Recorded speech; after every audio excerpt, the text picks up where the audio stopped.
Vote किया है। इशफाक डार हमारे नुमाइंदे ने कुछ विजुअल्स वहां से सेंड किए हैं, कुछ बातें वहां से हमारे पास आई। इशफाक ने वहां बात भी की थी, लेकिन वो थोड़ी देर में हम आपको दिखाएंगे। ये तो कश्मीर प्रोविंस के, नॉर्थ कश्मीर के वोटिंग का अमल है, लेकिन सीधे से जरा जम्मू भी दिखाते हैं आपको, क्योंकि जम्मू के अंदर भी मुख्तलिफ इलाकों के अंदर इस वक्त वोटिंग का अमल जो है वो लगातार जारी है। और जम्मू के उधमपुर का इलाका हो, वहां पर क्या कुछ इस वक्त चल रहा है, अपने नुमाइंदे ने हमें जो भेजा है वहां से वीडियोस और बाइट्स, वो साफ बता रही है कि जिस तरीके का जोश, जज्बा, उत्साह हम देख रहे हैं कि कश्मीर प्रोविंस के अंदर वोटर्स के अंदर, उसी तरीके का जोश जो है वो आपको जम्मू प्रोविंस के अंदर भी दिख रहे हैं। फॉर्मर चीफ मिनिस्टर ने अपने वोट का इस्तेमाल किया है। और उधमपुर और दीगर इलाकों से क्या कुछ लोग कह रहे हैं, फटाफट से उधमपुर और दीगर इलाकों के शॉर्ट्स बाइट्स भी प्ले करें।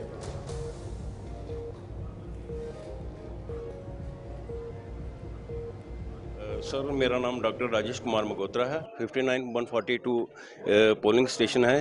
ये सबसे बड़ा पोलिंग स्टेशन है इस सराउंडिंग में, जो डिस्ट्रिक्ट एडमिनिस्ट्रेशन के प्रेमाइस। तो इसमें वोटर्स हैं 134, जिसमें मेल हैं 519 और फीमेल हैं 1514।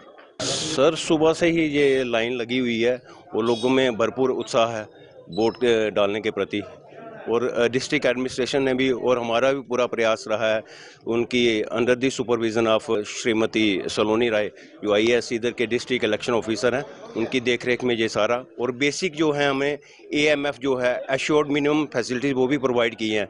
व्हील चेयर हैं, फिजिकली चैलेंज जो पर्सन है उनके लिए पूरा जो हमारा प्रयास था इलेक्शन कमीशन ऑफ इंडिया की तरफ से जो था वो हमने पूरा भरपूर किया हुआ। हम अभी ब्रेकफास्ट वगैरह सब छोड़ के आए हैं घर के काम की, पहले वोटिंग करेंगे, बाद में घर का काम चलेगा। मैं यही बोलती हूँ कि अपने माँ से कि पहले आए अपना वोट डालें, कीमती वोट, इसको मिस मत करें।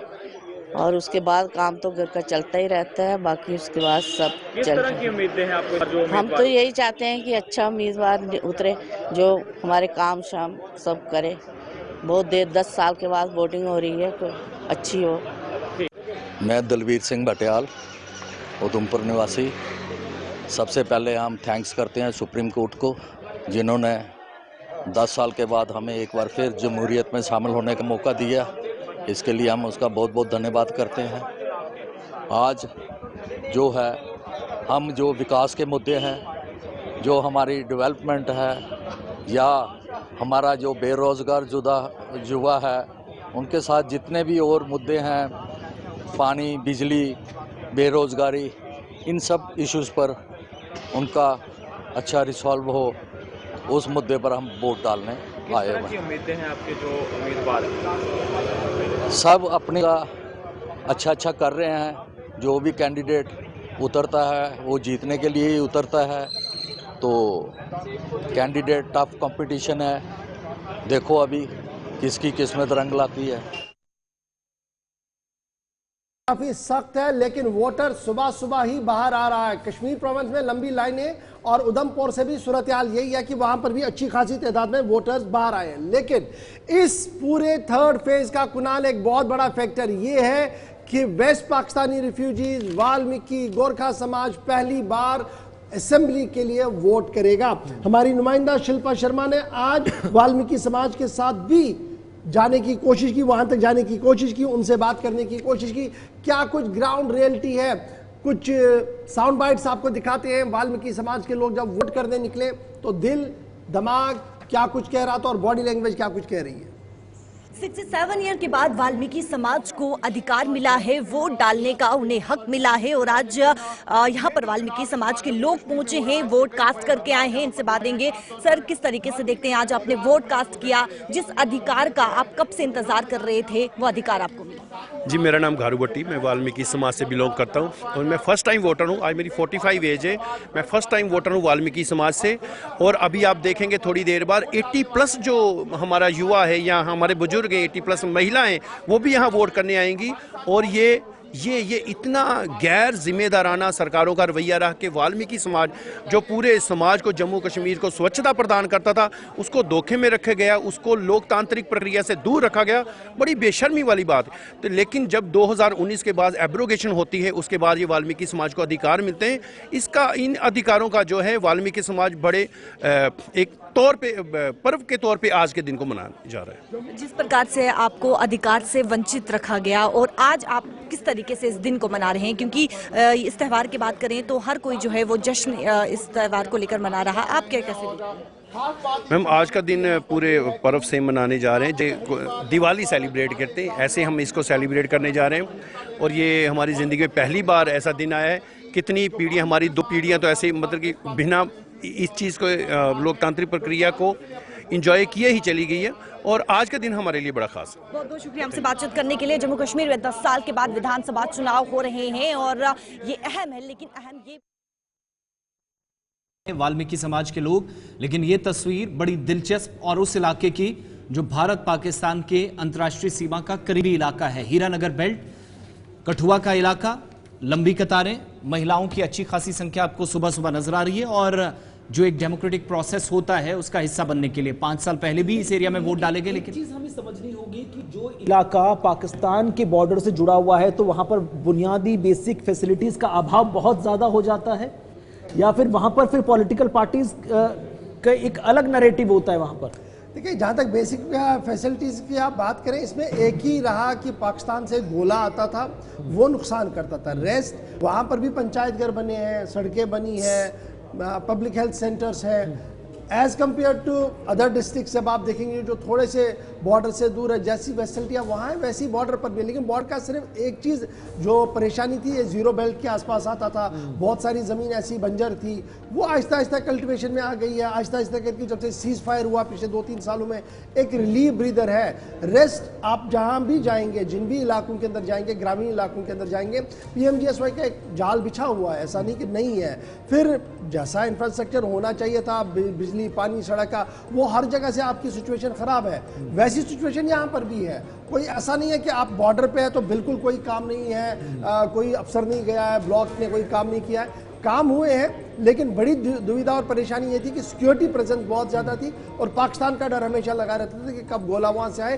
पिछले 1-2 साल से थोड़ा सा ब्रीदर ज़रूर है, जिसका असर ये है कि सुबह सुबह हीरानगर के मुख्तलिफ सेक्टर्स के अंदर लोग बाहर आए हैं, वोट कर रहे हैं। जरा फटाफट से कुछ सबसे बड़ी चीज़ ये है कि 30 सालों के बाद लोग जो जीरो लाइन कहलाती थी, जहाँ पर सिक्योरिटी प्रेजेंस काफ़ी ज़्यादा रहती थी, कामकाज नहीं हो सकते थे, तो कई बार इन पोलिंग स्टेशंस को शिफ्ट पीछे करना पड़ता था सेफर प्लेसेस की तरफ, और कभी कभार दौराने पोलिंग ही फायरिंग होते हमने देखी, बहुत सारा नुकसान हुआ। और उस दौरान वोटिंग भी 2019 या 2014 से पहले हमने देखा रुकती थी।